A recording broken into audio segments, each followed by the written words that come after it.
future, talk radio will actually educate, inspire, and make you think. The future is now. Topics and music that affect your life from Universal Broadcasting Network. Tune in at ubnradio.com.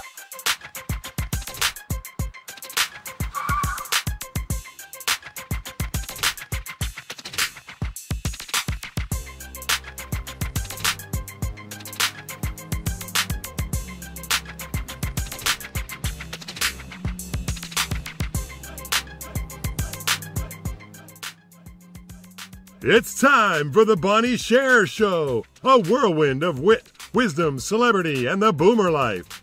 With a little bit of this and a lot of that and so much more you don't want to miss, here's Bonnie!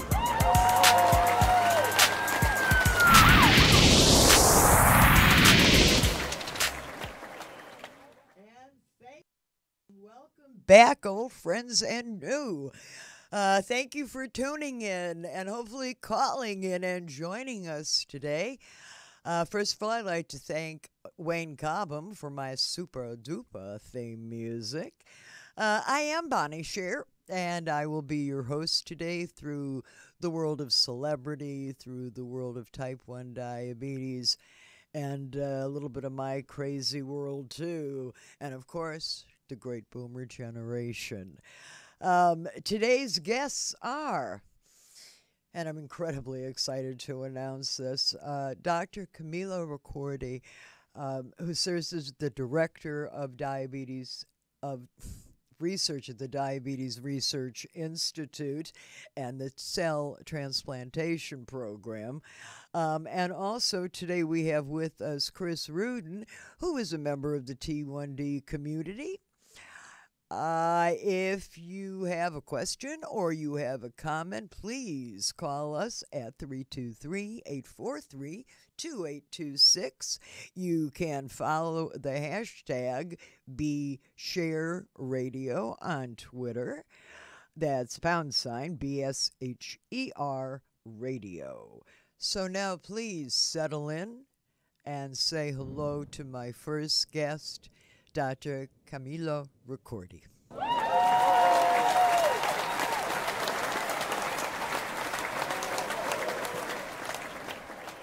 Dr. Ricordi, thank you so much for being with us today. Thank you so much for having me. It's a pleasure. We have so many questions for you, so I'm going to kind of get right to it. For our audience, Dr. Ricordi has been with the Diabetes Research Institute for many years now and heading up their transplantation team. And what we will be talking about is the biohub method as opposed to what we've discussed so far, which was the general cells being placed in through the portal vein and going into the liver, which does require immunosuppression therapy. But my understanding, doctor, is that with the biohub that is no longer necessary? It's actually the biohub represent the cluster of technologies that we are studying in parallel to make it possible to transplant islets without continuous anti-rejection treatment of the recipients. The first phase of the trial have been designed with the same kind of anti-rejection drugs that we use in islets transplanted in the liver, because the objective was to demonstrate that this new site and this new technology that is to transplant the cells within this biologic scaffold, if you wish, that is fully resorbable and placed in the abdominal cavity of the recipient, mimicking the native pancreas with the same physiologic insulin release.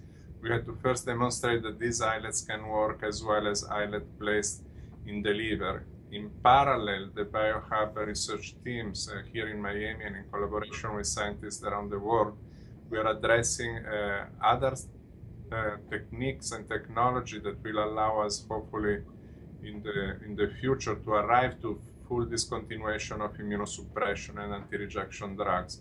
So if you wish, the BioHub has three pillars of research targets. One is to define and optimize the site of implantation and the technology to create a mini endocrine pancreas, a tissue engineering approach to generate a mini endocrine pancreas in the abdominal cavity of the subject, of the recipient with type 1 diabetes, that could work as good as a native pancreas.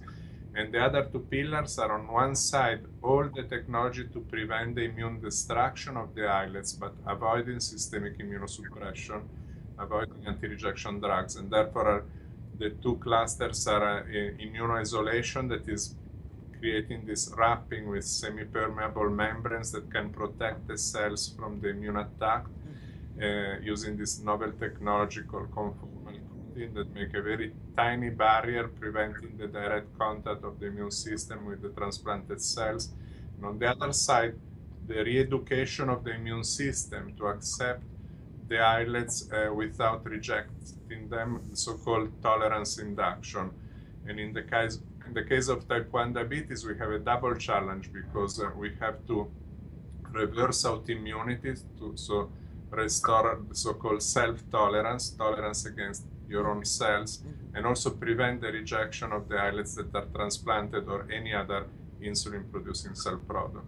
And the third pillar of the BioHub is actually the supply. So we're collaborating with centers worldwide to try to identify which one could be the best source of insulin-producing cells that will be unlimited, like going from stem cell-derived cell product, like we're collaborating with the Harvard Stem Cell Institute, like Melton and other investigators internationally, and also our own program that is geared at regenerating islets and generating islets from precursor cells that are found in the pancreas of subjects with type 1 diabetes, and that can be specifically targeted in vivo, and eventually what we believe could get by without the need of transplantation at all. So if you can restore tolerance and no longer have autoimmunity, then you may be able just to regenerate your own insulin-producing cells without the transplant.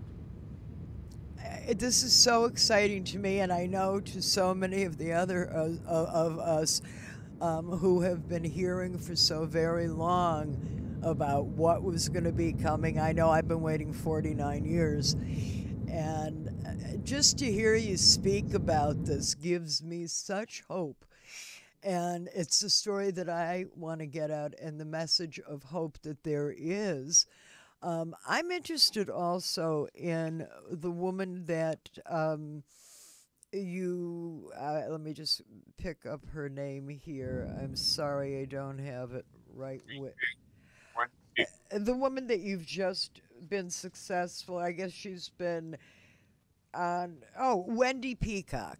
Now, with a case like Wendy's, how long just so we have an idea, how long had Wendy been a T1 before this process? She's been for a long time with type 1 diabetes, several years, and has been becoming increasingly more difficult to manage her type 1 diabetes, to the point that she had a small child, and she had to move in with her parents because she was afraid of losing consciousness because of severe hypoglycemic episodes that would hit her without her having the ability to recognize severe low glucose episodes.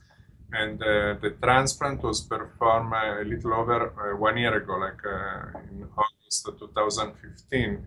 And she just came back for her 1 year visit and is still completely off insulin since the very first month post-transplant. So we were very encouraged by these initial results. It's still a very first step in this procedure. Now we're training and discussing and collaborating with centers that comprise the Diabetes Research Institute Federation worldwide. We have the first successful case in Europe, in Milan at Niguarda Hospital, that was performed by Dr. Bertuzzi and his team almost 4 months ago, and he's also completely off insulin, this recipient. So the procedure has been duplicated elsewhere. And now we're trying to address step by step what are the key objective and refocus also on tolerance induction, because I think that the most important challenge to create the next quantum leap to be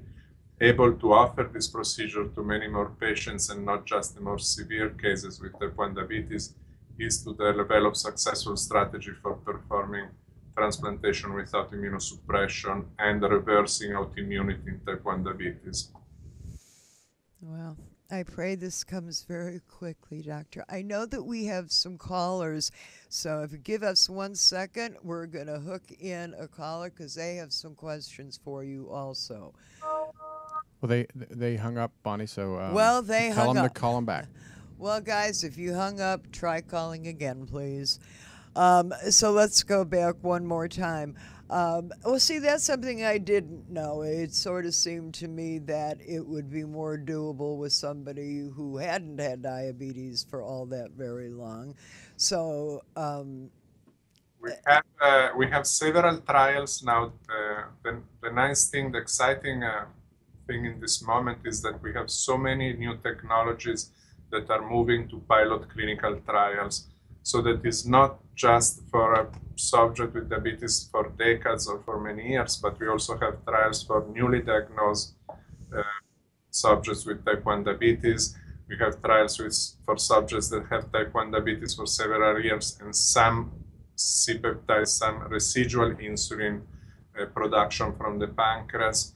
And so you will see, like in the next several months, there are already FDA-approved trials to move forward with several interventions. Some of them are without transplantation, just to reverse autoimmunity and show that you can improve the condition and restore insulin production or stop the destruction of insulin-producing cells after the onset of diabetes, that then could be applicable to the biohub or in part combination with other strategies that we are testing in the transplant setting.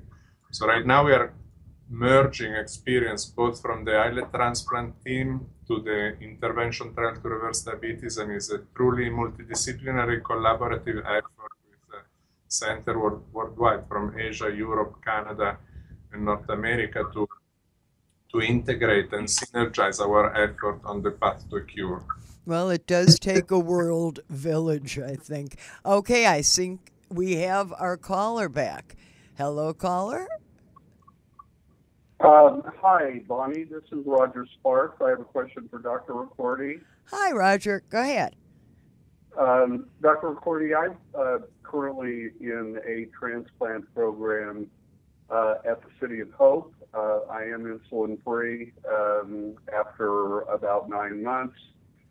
And I have a couple of questions. One is, do you communicate with other clinical trials that are going on? Is there communication that goes on between the clinical trials, or are all these happening sort of independently? I'm very excited about what you're doing, obviously, because my particular plan here is to continue with immunosuppression for the rest of my life. So I'd just be interested to know what kind of communication that goes on, or if you feel there's a benefit to that communication.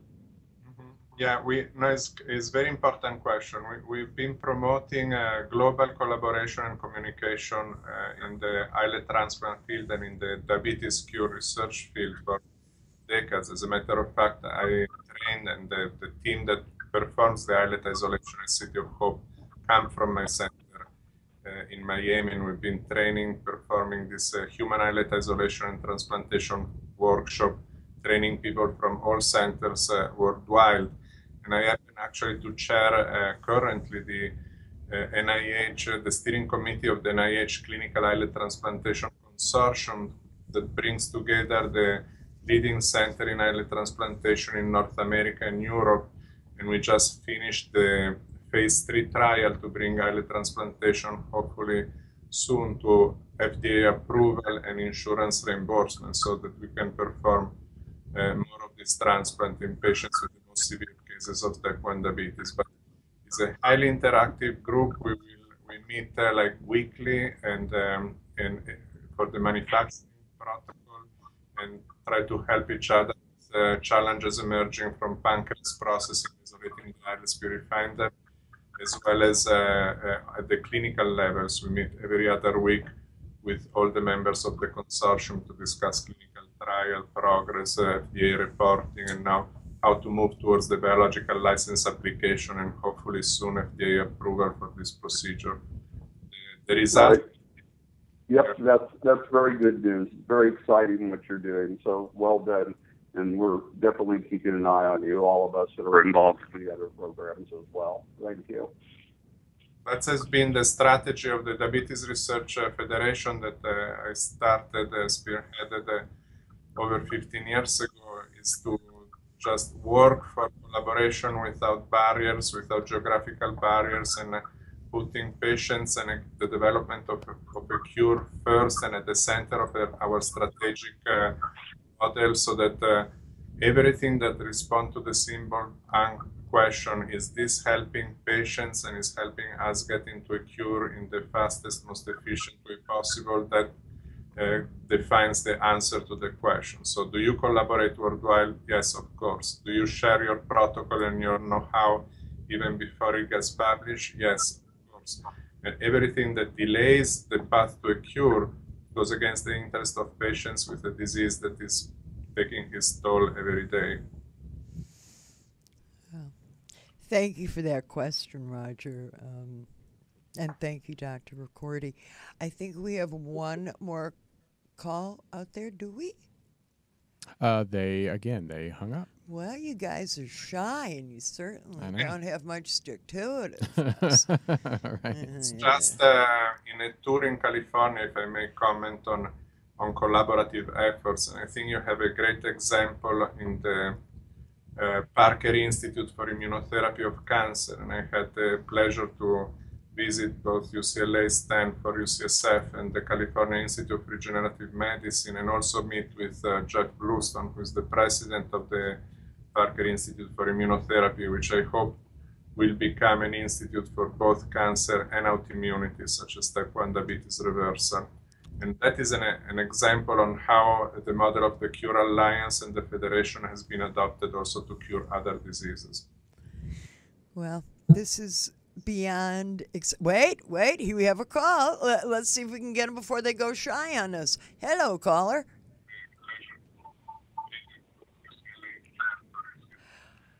Caller? Yes. Hello. I'm calling to speak with Dr. Ricordi. Hello. And your name is? Neil Jadeja with the Free Diabetics Movement. Hi there, Neil. Say hi to Dr. Ricordi. Hey, Dr. Ricordi, how are you doing? It's a pleasure to speak with you. Great, thank you. On behalf of Amber, I believe you know, and of course Jonah, our other admins, Colleen, Julie, and Ali, we would like to thank you for the important work that you're doing and all the progress you're making for people with type 1 diabetes. Thank you very much. Very much appreciated. What I did want to ask you about, we're really fascinated in the BioHub. I was wondering if you could go into detail about how the immunosuppressants will be working. Also, what progress you've made thus far, what kind of funding you're still in need for, and how can a type 1 diabetic such as myself, or even someone as young as Jonah, get into the trial that you have going on?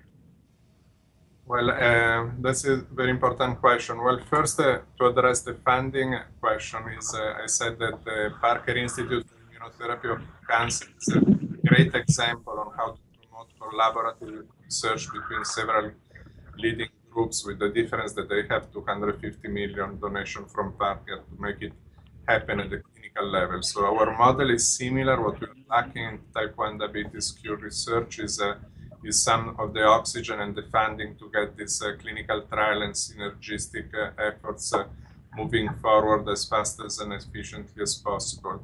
The strategies that are ready to be tested clinically, and that we're just waiting to get funding. We have some grants under review currently. We have some pilot funding to get started on pilot trial, but are mainly based on re-educating the immune system using selected immunomodulatory agents that are not traditional immunosuppression like you do in organ transplantation, but they are more targeting, tilting the balance between the bad cells that attack the islets and the so-called regulatory T cells that protect the islets from immune attack. And are trials that include the temporary, transient, like a few week treatment with some of these immunomodulatory drugs to restore the tolerance of type 1 diabetes, but also in other autoimmune disease conditions, and that could be used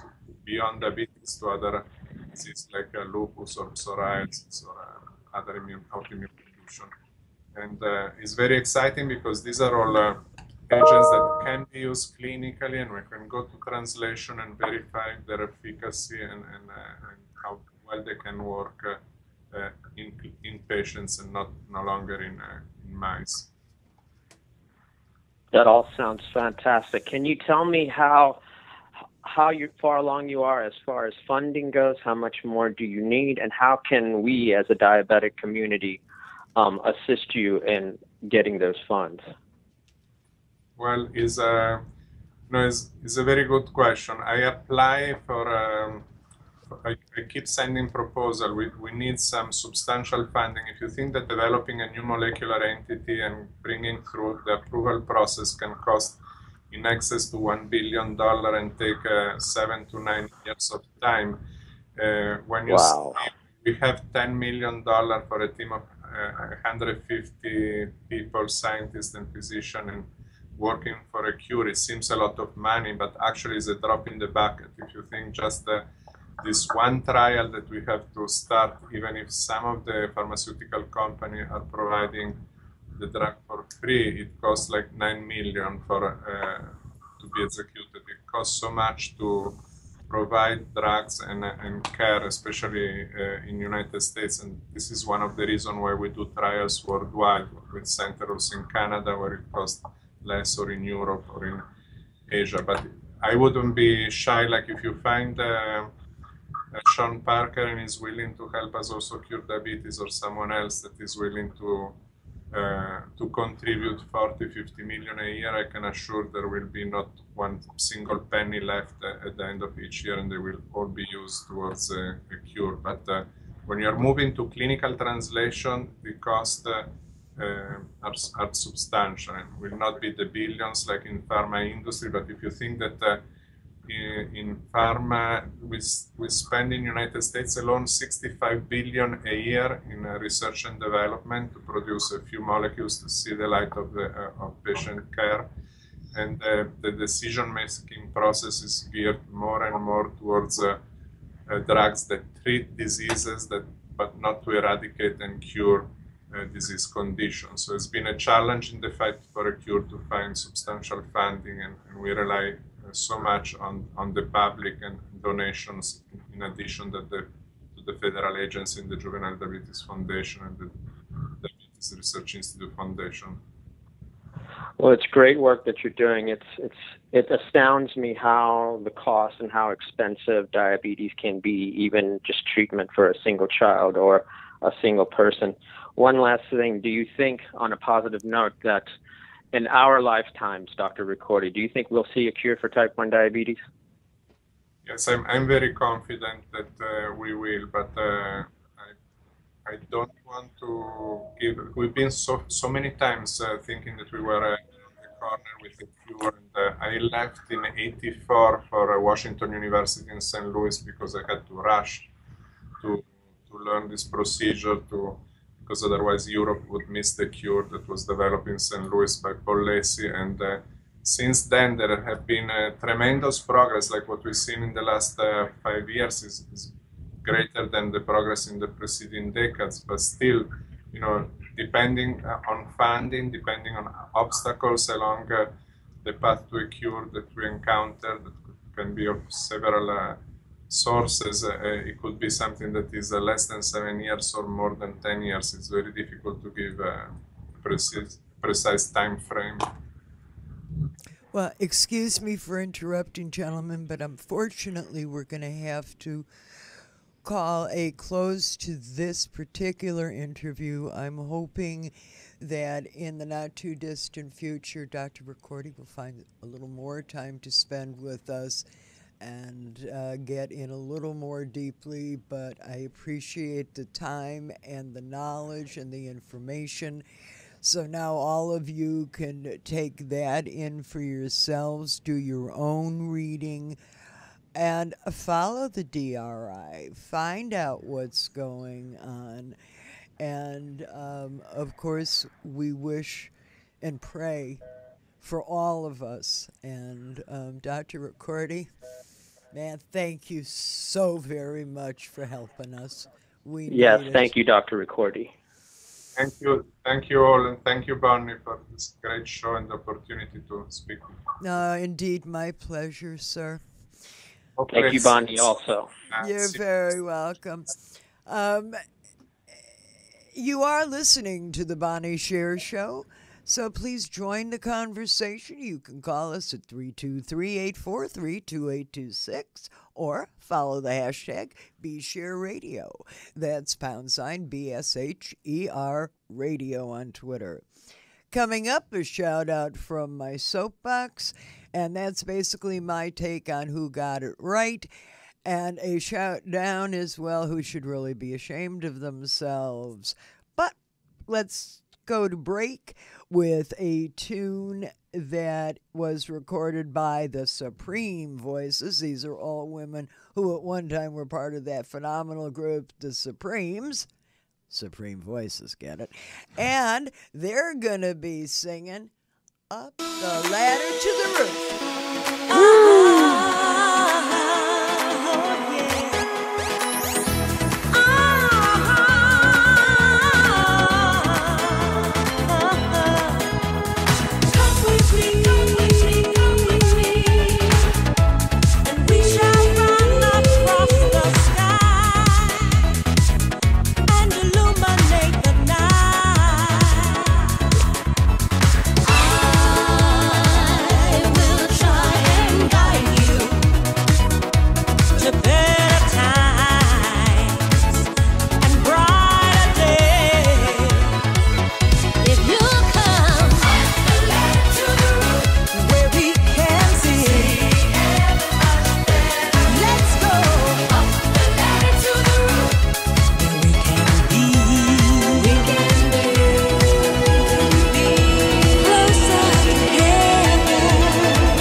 I want to go up that ladder to that roof. I need to see heaven much better. Okay, then. Coming up and joining me in this segment is Chris Ruden, who is a member of the T1D Type 1 Diabetes community from the great state of Florida. Welcome, Chris. How you doing? Thank you for having me. Thank you for joining me today. Chris, we know that you're living with type 1 diabetes. Could you please share your story? Absolutely. I was diagnosed when I was 19, and it kind of came out of nowhere. It doesn't run in my family. I was actually diagnosed with type 2 diabetes at first, and they said, haha, just kidding, you have type 1. So, yeah, I got the blessed version of it. And because I grew up, if a lot of people aren't familiar with my story, I was actually born with 2 fingers on my left hand and a shorter left arm. Growing up with a technical disability, I learned to be resilient. I learned to overcome things and adapt. So when I got diabetes, it was actually the best thing that ever happened to me, because I went from going into law school and changed my whole life around to help other people. I earned a degree in exercise science, and now I have a training business, and I help people overcome their own issues through fitness, and it definitely changed my life for the better. So I'm one of the few people that says I'm very thankful for diabetes. No, I like your style. Tell us about your business. Okay, I actually currently I speak all around the country. Get hired as a motivational speaker, I guess you would say, and I speak at different diabetic camps from JDRF to ADA, possibly working with Tandem in the future. I also have an online training business where I help people lose weight, diabetics and non-diabetics, through nutrition and training and just being healthy in general. My whole focus is on using fitness as a tool to enjoy life and just be healthier in general. So I love what I do because I get to help people every day, and that's my purpose in life. That's incredible. And let's talk a little detail about the diabetes. Are you on MDI? Do you pump? Do you sense? What are your tools and tricks? When I was first diagnosed, I said, oh my God, I'm going to die because I hate needles. No way, no way, no way. You know, everyone kind of freaks out when they first get diagnosed, I'm sure. But now I'm on an insulin pump. I'm using T-Slim right now, the G4, and I use it with Dexcom, and I absolutely love it. I've tried other pumps before. I've gone MDI, but my tightest control has been with what I'm using right now. I haven't had the opportunity yet to try anything other than the Medtronic because United Healthcare said so. Yeah, I know how that is. I started with Medtronic, and I liked them as well. I went to Omnipod, and I'm one of the few athletes that it didn't really get along with my sport because I do powerlift, and I'm very competitive in powerlifting. So the belt kind of goes around where I can do, and because I only have 2 fingers on my left hand, I'm kind of limited as to where I can put the Omnipod in different spots, and also having a low body fat, it's a little more difficult. So it fell off a lot. I switched from Medtronic to Omnipod, and then from Omnipod to T-Slim, and I'm happy where I'm at now. So I'm finally good.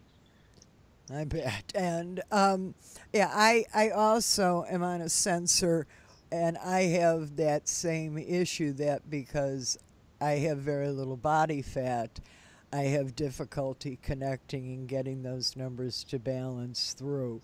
And it's like, okay, I did everything I'm supposed to do, and now this isn't going to work. Right. I just find that wholly unfair. Makes me a little cranky. But then I see somebody like yourself who just, you know, I didn't come onto it that well. I was 15, and I was angry at the world. And I remember clearly telling the people at the hospital that they didn't have enough people in the hospital to hold me down long enough to give myself an injection. Oh, no, no. And then one of the folks explained my alternative, and that wasn't really working for me either. But I heard from a gentleman last night who's been a T1, I believe, for 50 years and has done it all on MDI and swears by that. So I guess it's really, you know, we do have some decisions, I guess. And, it's preference. You know, it's it's like, absolutely. Absolutely. I remember at the beginning I didn't want to try the pump because I didn't want to be the bionic broad. I You was know, the same person. I didn't want to be hooked up to anything. I like right now, today, I'm on a pumpcation. So I'm taking a little pump vacation and I'm just going on my long acting. But I think it's whatever works best for you and you enjoy your life, you know? and I As long as you're controlling your blood sugar and you're being healthy and you're still doing what you need to do, that's what it's about. and I think and on that point, this is something that we can discuss with our endos. Yes, they may have a preference because it's easier for this or that, but it's really up to each of us to determine what's going to give us the best result and the best opportunity to be the healthiest and best we can in a situation that can change on a dime. I mean, That how does many change on a dime, you know? It's so dynamic. You can eat the same food over and over and you're going to have different blood sugar. So there is no consistency with this. And in a person's life who likes consistency, it can be a struggle, but you just deal with it. You know, you can't fix it. So the best thing you can do is change your reaction to the situation, you know? Wow, that's a very, you just gave me goosebumps. That is a major, major hook to all of this. And boy, thank you for stating it that way. It's true. It's true. Too many people focus on what they can't control. If you can't control the situation, you can control your reaction to the situation all the time. It might be hard, but you can still control it, you know? People think they have diabetes and they can't control their life. Their life is spiraling out of control. No, no, no. Your grasp, your perception is what's spiraling out of control. It's you with the problem. It's not the diabetes, you know? Just change your mindset. Well, this is probably why you do well as a life coach. Also, I read about that aspect Yes. of your work too. Well, Chris, I can't thank you enough for sharing your story and sharing your time. Please, before I let you go, please tell our viewers and listeners how they can follow you, contact you, all that good stuff. Absolutely. So my name is Chris Ruden. You can look up my website, chrisruden.com, or you can go on my social media at Chris Ruden on both By Twitter the way, and that's Instagram. excuse So me, but both of that's them. Ruden, Chris Ruden. Ruden. Yes, yes. So I'm actually going to be competing in about 4 months for my 6th powerlifting competition, and you guys can kind of follow my process as one of the strongest diabetic disabled powerlifters in the world. So, Well, better you than I because I can't lift shit. Ooh, anything. okay, thank you so much for having me. Thank you. Now be well, and thank you very much for joining us.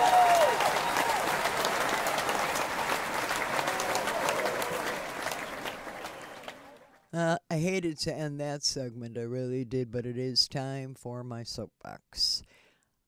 First of all, I really want to shout out and offer my greatest thanks to viewers, listeners, Facebook friends, lifetime friends, family, for reaching out to me and wishing me well through that crazy summer of mine with this stupid broken hip.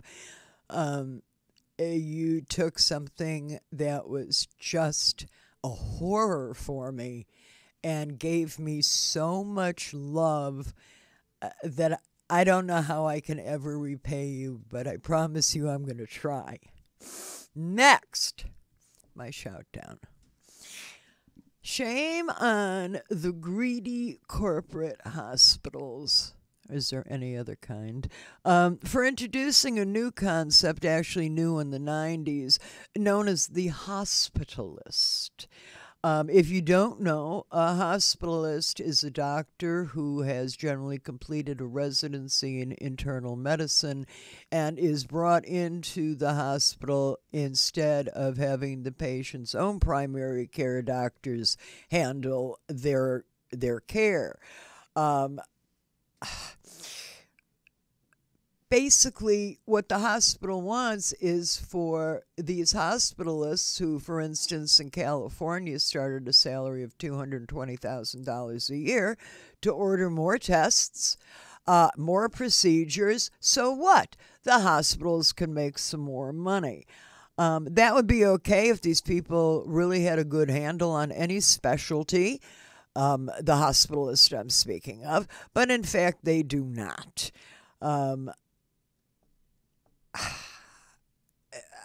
Need I tell you what a mess was made during my recent hospitalization?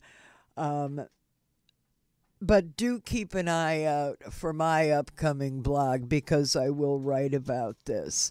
If you have an opinion, please, you can visit my blog at bonniesher.com/blog and sound off. Well, hello, the whole gang's here now. I'm almost through, but it's nice to see you. It's nice to see everybody. I'm back! Yay!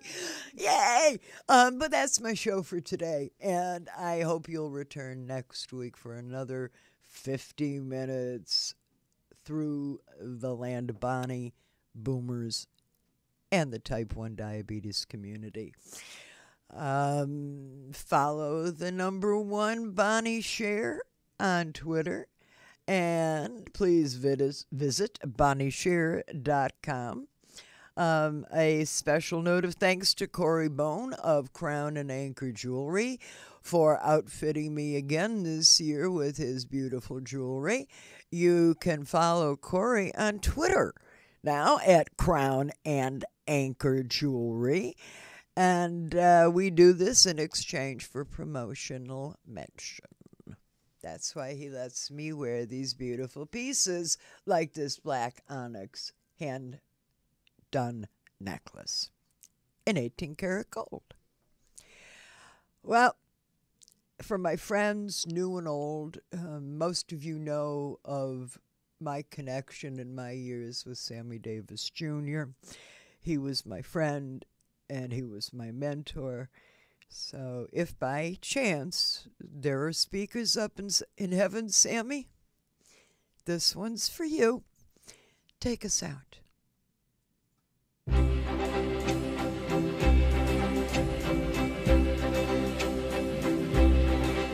Whether I'm right or whether I'm wrong, whether I find a place in this world or never belong, I gotta be me, I gotta be me. What else can I be but what I am? I want to live, not merely survive. I won't give up this dream of life that keeps me alive. I gotta be me, I gotta be me. The dream that I see makes me what I am. That faraway prize, a world of success, is waiting for me if I heed the call. I won't settle down, won't settle for less, as long as there's a chance that I can have it all. I'll go it alone, that's how it must be. For somebody else if I'm not right for me. I gotta be free, I've gotta be free, daring to try to do it or die. I've gotta be me. I'll go it alone, that's how it must be. For somebody else if I'm not right for me.